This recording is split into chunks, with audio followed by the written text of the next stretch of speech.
everybody, welcome to another live stream. Tyson's Honor here. As you know, we like to keep things light and make everybody feel comfortable here on my channel, which is why I thought we should talk about something completely non-controversial today. Politics and the election. What in the world could possibly go wrong, right? So actually, we're not really going to be talking that much about politics. We're really going to be talking about your business and how to persuade more people to become leads and customers and clients.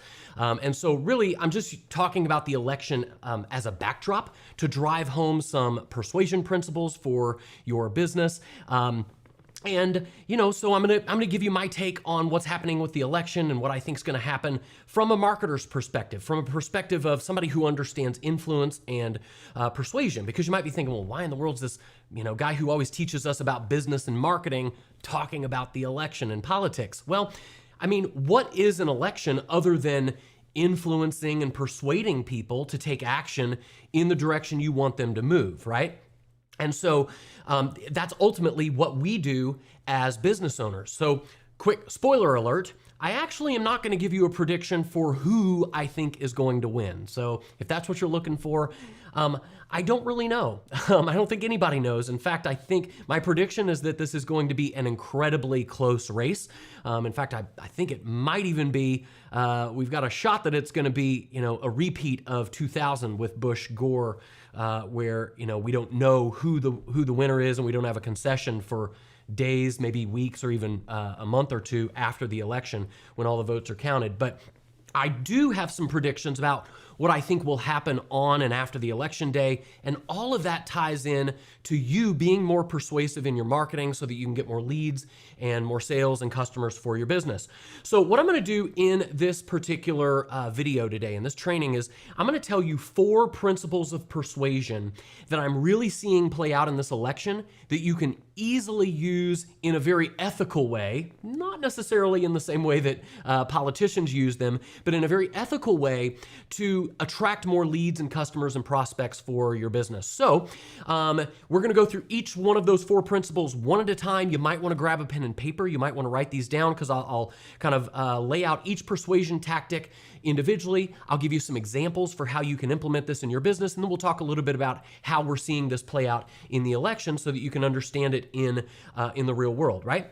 So the very first persuasion principle we should talk about is that people are much more likely to take action against something they don't want than they are to move towards or be motivated to take action toward something that they do, okay? And so this is why it is so powerful for you to agitate someone's pains, their fears, their frustrations, their insecurities in your marketing, right? If all you ever do is you talk about how great your product is, you talk about why you're credible, you talk about your company, your business, how long you've been in business, and all of that stuff really is not what people are interested in, right?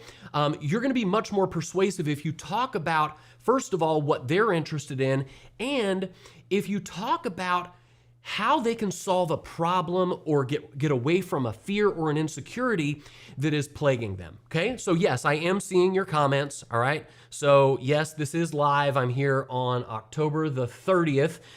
If you're watching if you're not watching the replay, for those of you who are here live with me, we're broadcasting live on October the 30th, 2020. And if you're watching the replay, right now it's 4:19 p.m. Chicago time. So figure out if you're here live or if you're watching the replay, all right? But the point here is, with persuasion principle number 1, is that people are going to be much more in fact, I think this is probably, there's a good argument here for why Hillary lost the election in 2016, right? I think the votes that pushed Trump over the edge towards a victory in 2016 were a lot of votes that were cast against Hillary Clinton that just so happened that Trump was on the ballot, right? Well, I think the same thing is going to be true in this election. I think the winner of this election is going to be whichever side has the most votes cast against the other. Now, you might be saying, well, okay, I obviously I know the answer then, because enough people hate Trump that the left is going to be motivated to go out and vote against him. And that might be true. That may in fact be true. And if Trump loses, that will be a large part of why he loses. It'll be because many people on the left are motivated to go out and vote against Donald Trump, right?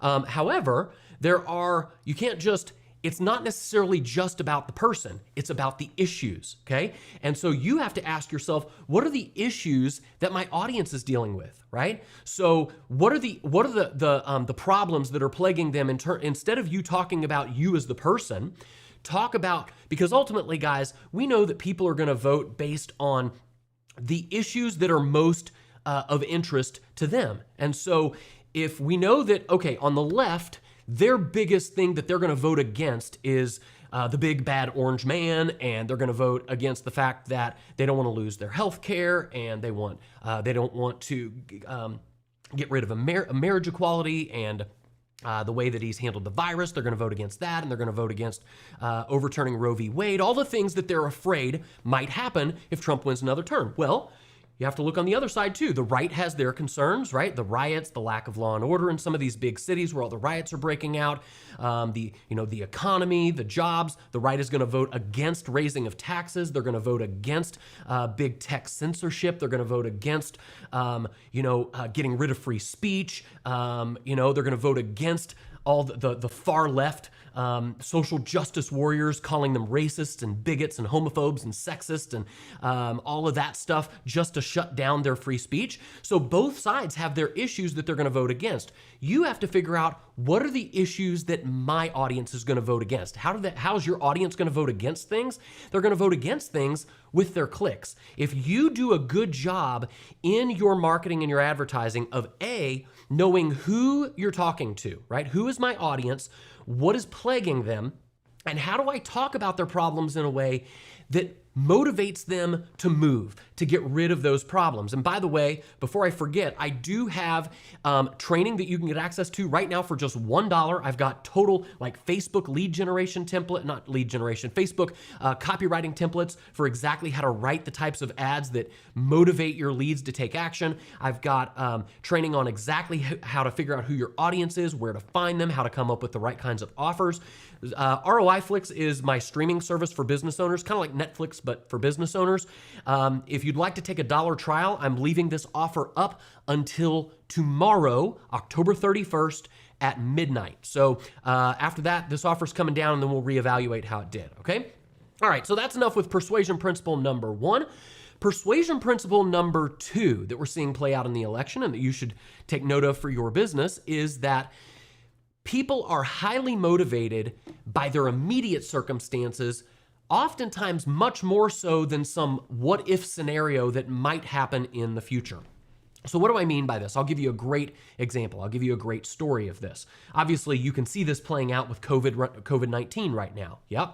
But a story in my own personal life. My mom grew up in the 1950s and 60s when seatbelts were not necessarily a law. It wasn't required to wear them. And so she grew up not wearing a seatbelt. To this day, she hates wearing a seatbelt. Now, for years, we couldn't get my mom to put on her seatbelt. It didn't matter what we told her. We could talk about some future scenario, and regardless of how big or how scary or how ginormous that future scenario seemed, it was never enough to get her to put on her seatbelt. In fact, the thing that finally got her to put on her seatbelt was so small. It was so minuscule compared to, Mom, if you don't put on your seatbelt, you could die. Your body could be mangled. You could be paralyzed if you don't. That was never enough. You know what the thing was that finally got her to put on her seatbelt on a consistent basis? Every time she got in the car, it was when those cars came out with ding, ding, ding, right? That annoying little ding, because that was the immediate circumstance that was plaguing her right now. So the point is, if you're between, all right, what do I talk about in my ads between, all right, some future benefit, some future outcome that I can get my prospect to see way down the line? Yeah, that can help to motivate people, but if you can combine that future scenario with some immediate frustration that's poking them in the side right now, and you can agitate that existing problem, you're going to be way more likely to persuade those people to take action, because the picture that you paint of the future, the hope that can happen down the line, is going to be much more appealing to those people. Does that make sense? If it does, tap that like button. If you're on YouTube, if you're on Facebook, tap the heart button. Give me some comments if you think this is helpful. And by the way, if you want my help writing ads that do this exact thing, if you want literally copywriting frameworks that you can follow line by line, almost fill in the blank, to help you write the perfect kinds of ads that are going to attract your audience to you, you get access to my streaming service for business owners called ROI Flix. Right now for just $1. This offer is only good until tomorrow, October 31st at midnight. So if you're interested, go take a look, all right? And then of course, I think it's pretty obvious how we're seeing this play out. I think honestly, if COVID-19 hadn't happened, if the lockdowns and the pandemic hadn't hit, I actually think Trump would be way ahead in the polls right now. In fact, I think he'd have a much easier time of winning this election. However, because we know that people vote based on their immediate circumstances, and we look that people are, they're cooped up in their houses, and a lot of people can't go back to their jobs, and, the left is painting the fact that, Trump is responsible for all the deaths that have occurred. Well, because of those immediate circumstances, that's going to be one of the main things on voters' minds, even though they know the pandemic will be over probably within the next year, and they got 4 more years of whoever is president. So just something to think about in your own marketing. All right, tip number 3, persuasion principle number 3. By the way, thank you, Clarica, who says, I love it. Well, I love it too, and I appreciate you saying so. Persuasion principle number 3 is that people are highly motivated by self-interest outcomes, okay? So ask yourself, what are my prospects' fears, their problems, their dreams? What are their goals? What is it that they want? Because like I said, yes, many people are gonna go vote against the big bad orange man if they're on the left, right? Because there's a lot of here's kind of the secret to politics, but also the secret to business. This is a bonus tip. It doesn't really go, it kind of goes with persuasion principle number 3, but you might want to write this down. One of the secrets of politics is making it really hard to vote for your opponent and really easy to vote for you. And Trump is really good at the former, right? He's really good at making it hard to vote against the opponent, but he doesn't always make it easy to vote for him. And so if he loses, that could be a large part of it. Well, you can take that to heart by understanding that if I can make it hard for people to give money to my competitors and make it easier for them to give money to me, right? So how do you do that? Well, number 1, you make your offers more low commitment. How can I make it just easier for my prospects to get their foot in the door? This is one of the reasons why I'm offering a $1 trial until tomorrow night, October 31st at midnight, of my streaming service for business owners called ROI Flix. It's because a $1 trial, sure, I'm not going to make any money off of that, but if I've got competitors out there that are selling $1,000 courses, right? And I'm only offering a $1 trial, I'm gonna get more people in the door to try me out, right? And so that's a tactic that I can use to beat my competitors. And then of course, I can separate myself from my competitors by building relationships with people, letting you know that I understand you, I understand what your problems are, your fears, your dreams, your goals, your desires. That is really the secret to you crushing it in your business. Who is my audience? What are their problems? How can I get inside of their mind? How can I join the conversation that's going on in their mind? Because here's the big secret that everybody makes with their marketing. They think, I need to talk about my product to attract people to me. I need to talk about my business, my company, my compensation plan, or whatever it is. And the truth is, people really don't care about that. That's why, you'll see Trump talking about, Joe Biden will look directly into the camera and he'll talk all about your family and, hey, folks, come on, folks, come on, man, this is why your family, you reach over at night and that loved one died because of COVID and they're gone, right? And so he's trying to talk about what you're interested in. Trump does the same thing by talking about the fact that, he says taxes will go up if Biden's elected, or he'll talk directly to people in Pennsylvania in the oil industry and say, listen, you could lose your job if Biden gets rid of fracking. And so what's he doing? He's appealing to that person's self-interest, to what their problems and goals, because ultimately whether you love or hate a candidate, the truth is most people are going to go to the polls and they're going to vote based on their self-interest, and the same is true for your business. So figure out what's going on in the mind of my prospect, what are their self-interests, and how can I make it really easy for them to get started with me over my competitors. You do those things and you will crush your competitors. You will crush it in your business.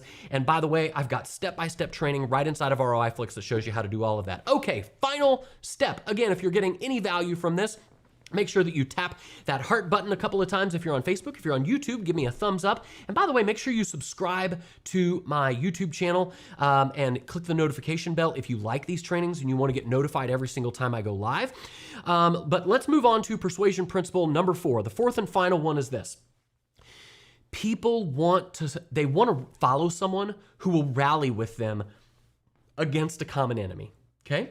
So the ugly truth, unfortunately. Now, I have found that most entrepreneurs, this is not true of, but the general public are not like you and I. The general public are not like most entrepreneurs. Most entrepreneurs are self-starters. They take responsibility for their actions, right? They say, listen, if it's going to be, it's up to me, right? Most people are not that way. Most people want a scapegoat. They want to blame someone for their situation. They would rather be a victim than rise up out of their current situation.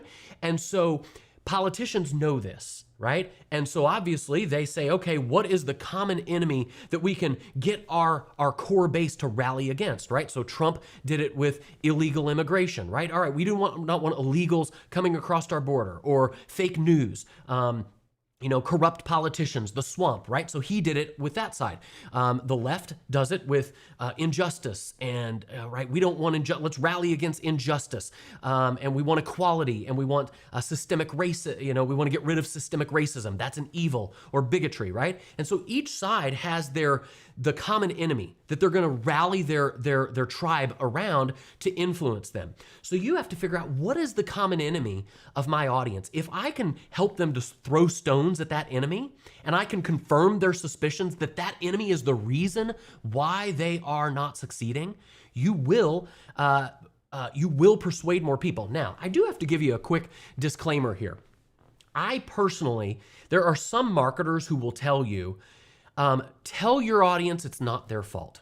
Okay, if your prospect is overweight, tell them it's not their fault. And I actually think this is terrible advice. I think it produces low quality prospects. I think it's the same. Like, for example, if let's say that, like, you see this on the left a lot. This is one of my big issues with the far left, who wants to say, all right, you can never succeed in this country because of systemic racism, systemic sexism, because the system's rigged against you. Well, if you play the part of the victim, you're never going to rise up and try to succeed, right? And so I don't suggest that you go out and tell your prospects that they're victims and they can never succeed because of this common enemy. I suggest instead that you tell them, listen, there are things that you've been doing wrong. You may not have known why you were doing them wrong. Maybe nobody told you this, so that's not your fault. But the truth is, if I'm overweight, it's my damn fault for putting too much food in my mouth and not going to the gym and exercising, right? You telling your prospect, oh, it's not your fault, let me coddle you, that doesn't help them to get results. Ultimately, our goal is to help our prospects achieve a new life, right? And so that is one area that I think that politicians do that I do not agree with doing is, I actually think in some cases, shame is good. Not shaming directly, not pointing a finger and saying, ooh, you should be ashamed, but maybe telling a story that makes your prospect realize what they've been doing wrong in their life. And by the way, I've got story ad templates right inside of ROI Flix that show you exactly how to do that, right? So what is a common enemy, right? Is it maybe diet plans that your audience has tried and it hasn't worked? For me, maybe it is like I market to, let's say, small business owners, sales professionals, and maybe one of their superiors told them, make a list of your 100 closest family members and friends. And I can say, well, listen, that's really bad advice. So this bad advice, this person who is not looking out for your best interest, that's the common enemy that we can throw stones against, right? So figure out, who can I rally against as the common enemy with my prospects? Guys, if you do these 4 things that I just talked about here in this video, you will persuade more people. You will get more people to take action. And so really, ultimately, here's my prediction for this particular election. My ultimate prediction for this election is that, again, I don't know who's going to win. I do think it will be a really, really close. Hold on, let me take this. Why is that on the screen? All right. I think this will ultimately be a really close race. That is one prediction. But I think my ultimate prediction is that I think this will be the largest turnout of any election in history. And the reason why is particularly persuasion principle number 1, right, that I gave you earlier. It's the fact that we know that people are more motivated to take action against something they do not want than to be motivated towards something they do. And I have never seen the level of hysteria and division in our country at any other time. I mean, both sides think it is the end of the world, think it's civil war. And I don't know, maybe there is some truth to that. I certainly hope not. But because both sides believe the stakes are so high, and because both sides are so passionate about the things they are against, they are going to be willing to go to the polls. And that's why I think this will be the largest turnout of any election that we've seen in history. And ultimately, if I had to give you any final advice, not that you asked my advice, but since you stuck with me for the past, how long have we been on? 20, 30 minutes. Since you stuck with me, here's my advice for the election. Number 1, don't assume somebody is evil or a bad person just because they voted differently than you. I think that's where a lot of our division in our country comes from. And then I think the second piece of advice I would give is it's okay to discuss politics, but write this down. Argue as if you're right, but listen to opposing views as if you might be wrong. And that's the one thing I see lacking. I see so many people who are completely unwilling to listen to the other side. It's my view is right. I don't even want to hear your perspective, right? And the moment that we start listening to other people, in fact, it reminds me of a story. I don't know if you guys ever heard the story of a guy, I forget his name. Just do a YouTube search for Black Man Attends KKK Rallies, okay? TED Talk, look up TED Talk, Black Man Attends KKK Rallies. And there's this incredible story of this black man who started attending KKK rallies because he said, I want to understand the view of my opponent, right? And the story is incredible. A spoiler, here's the spoiler. If you don't want to hear it, you can log off now. But the spoiler is the leader of the Ku Klux Klan, because that black man said, I'm willing to actually hear your perspective. The leader of the Ku Klux Klan ended up quitting. They became friends. I mean, it's a very incredible story, and I think that is the solution to the division in our country. So I know that we all have differing views, but if you're going to discuss politics this year, this holiday season, argue as if you're right. Listen to somebody else's view as if you might be wrong and have an open mind. All right, guys, hope you got value out of this. If you did, tap the heart button, tap the like button, subscribe to my channel. And if you're interested in getting a $1 trial to ROI Flix before it expires tomorrow night, October 31st at midnight, you can head over to the link that you see in the bottom right-hand corner of your screen, and it should pull up just fine. Arlene says, I tried the launch. It said too late. I'm afraid this offer is now closed. Tell you what, send my support staff an email, okay? Just go to successwithtyson.com, Arlene, and just send my support staff an email. I can't imagine why that would be happening. Let me just pull up the page myself and make sure it's working. Yeah, I just pulled it up. It's not supposed to expire until tomorrow night. I still show 1 hour and 9 minutes, at least at the time that I'm recording this live for you. So as long as you're watching this before, basically before November 1st, you should be good, okay? So if you're interested in getting a $1 trial to ROI Flix, head on over there and check that out. All right, guys, thank you so much. We appreciate you being here, spending some time with me today, and we'll see you on the next one. Till then, take care.